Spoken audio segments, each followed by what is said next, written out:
want to show you a couple new features in Rails 3.1 dealing with authentication.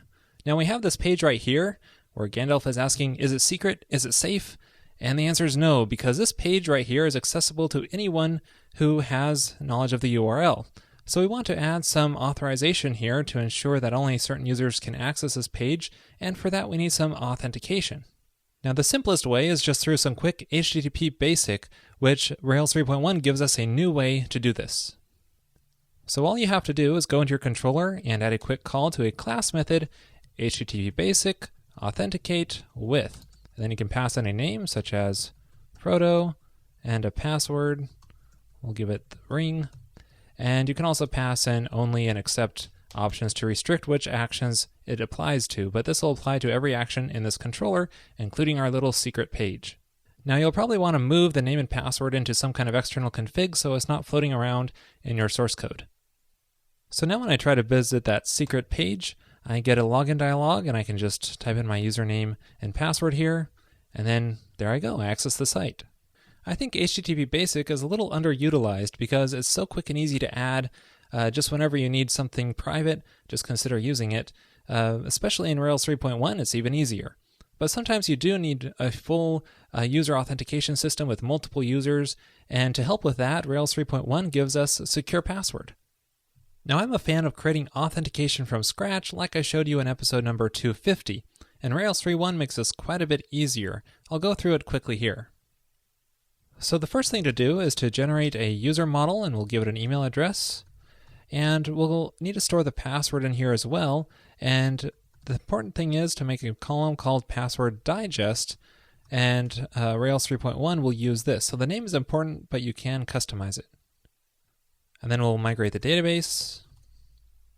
And then inside your user model, you can add a call to has secure password, and that'll make a password accessible, add a password confirmation validation, and add some authentication functionality into this, and it'll use that password digest field in the background to store the hash password.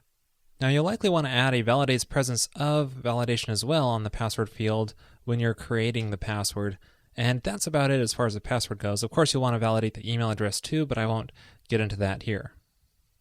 Now to speed things up, I've also created a user's controller off camera. As you can see here, it just has some basic new and create actions, pretty standard stuff. And it also has a sign up form here, which just contains some email and password fields, pretty standard. So now we can try filling out this form and signing up a new user. And you can see if I type in a password which doesn't match the confirmation, I get a validation error which is automatically given to me by the has secure password setting. So if I just type in a password which matches and then create a new user, it signs up that user. This just happens to be the root URL, so it brings me back to this page. Now I created the login form off camera as well. It's very simple. It just has an email field and a password field. And notice I'm using form tag here and not form 4 because this isn't really a resource I'm editing here. And I have a sessions path because this is backed by a sessions controller. Let me show you that. So in here I have a create action for logging in and a destroy action for logging out. And you can see I have the create action partially filled. I just have this little placeholder for handling the authentication. And if they're authenticated, I want to set their session. And if they aren't, present an error message. So this is where it gets a little interesting because this is where we take advantage of what Rails 3.1 gives us with secure password. Now the first thing to do is to fetch the user which matches that given email address. So we do find by email, that given email address.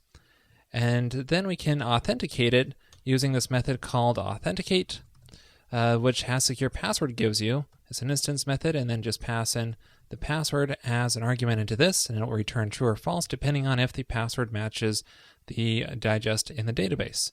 And the user might be nil here because we're just using find by email, so we can just ensure that a user exists here as well. So that's all there is to authenticating through secure password. So we can test this out by logging in here. Let me type in my email address, and let's type in a false password at first. It says invalid email or password. Type in the proper one, log in, and now it says I'm logged in. It just took me to the root URL. So it looks like it's working. And just for completeness sake, we can add a little more code into our application controller just to make this current user method available so that we can access the user which is currently logged in through the given session. Really simple to create your user authentication from scratch. What I really like about the solution is just how simple the user model is. It's just 2 lines here, and in the solution I showed in episode 250, it was one of the more complex parts of this authentication process. So Has Secure Password is a really nice addition in Rails 3.1.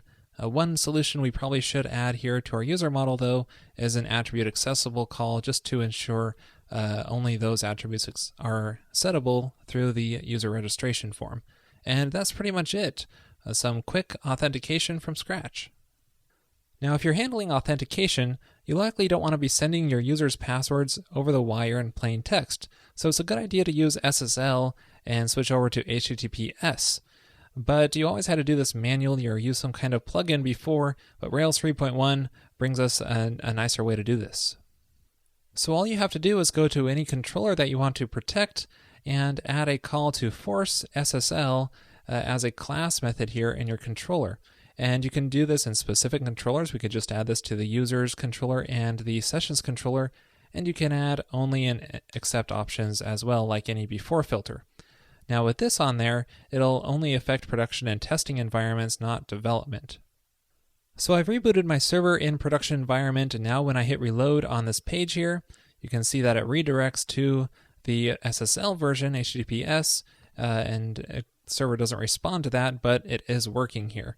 So in production, it should work fine with forcing SSL on all of the pages. And that wraps up this little episode on showing you a few new additions in Rails 3.1. We've got HTTP basic authentication, Has Secure Password authentication, and Force SSL. And all these really help in making our authentication life a lot easier.